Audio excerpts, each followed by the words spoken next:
Hello, brother. It was good seeing you. Tell you what, I don't know if we talked about pick work. If you have a pick, maybe we could start using one next week. However, it makes it a little louder and sometimes a little easier to get some of these notes. But what we're starting off with, of course, is the plucking and the picking with the fingers. At this point, all we're really looking to do is have you clock on your own time, playing the first fret, the second fret, the third fret, and then working on stretching that pinky while also relieving that first finger so you could hit each one of those and notes come out super crystal clear. The right hand's gonna look like this. I know I've got a 5 string, so act like this is the E or lowest string. E in the middle, F in the middle, and notice how my finger's straight up and down, not pointing out, but right here. Little bit of scooching forward and a whole bunch of scooching forward. So if I keep one finger on and then go to the next finger, it really gives me a footing to get to the next one. We want to make a leap in the bounds so we're playing right in the middle and never playing on the metal fretting in between. Keep working on those. I'm sure you got these. The secondary thing is the actual plucking over here. Now, I know I've got a low string right here, but if you didn't have this and this was your E string, you would quite literally be going and hitting the bass body right here. So when plucking through these notes, you're actually coming through, pull real hard like you're like a velociraptor getting up underneath there. You don't want to go crazy like you're holding the bass and it floats, but you definitely want to hold that thing and pull up against it. Here's what it looks like from the side, and here's what it looks like in its completion.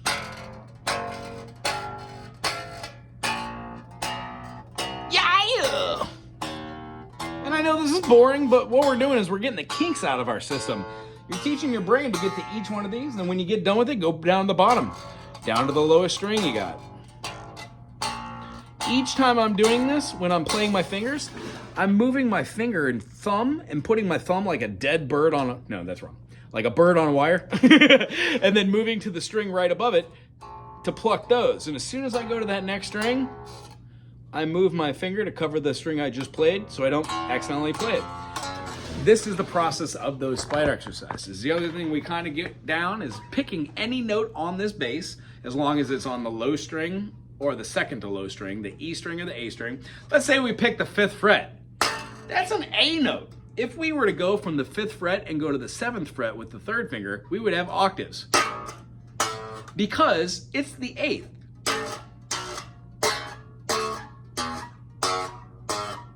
Those are our scales. 5, 7, 4, 5, 7, 4, 6, 7.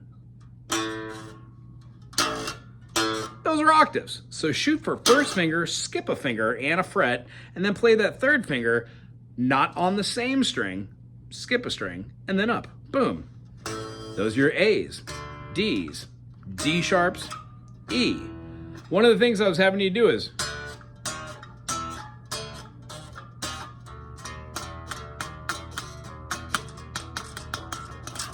and just trying to go from slow to fast. Well, you can do that with octaves.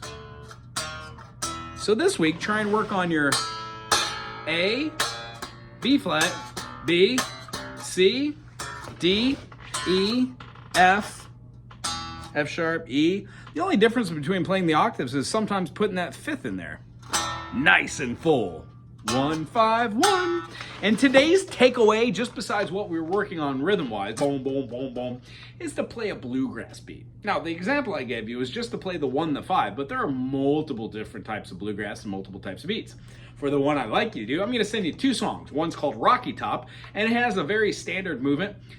There's a couple different chords in there, and it's something to work up to, but it's the bass song that got me going. Oh, I can do that? Probably, I don't know. It took me quite a while to get that song going on, but that song helped me as a foundation to learn other tunes.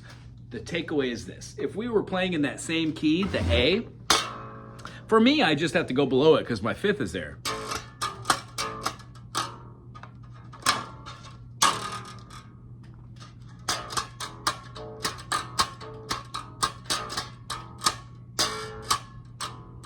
But we can move this up to our octave and play A, E. 1, 5, 1, 5.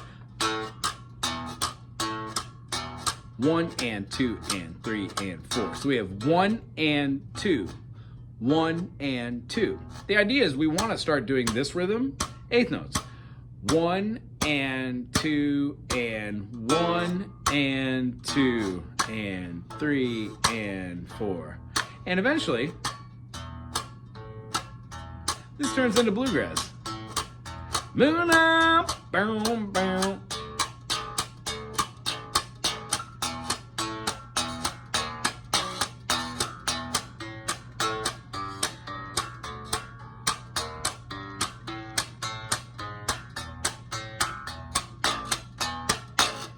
I want to get you to that point. It all starts off with playing the octaves and seeing the fifth. Work on those this week. Aloha.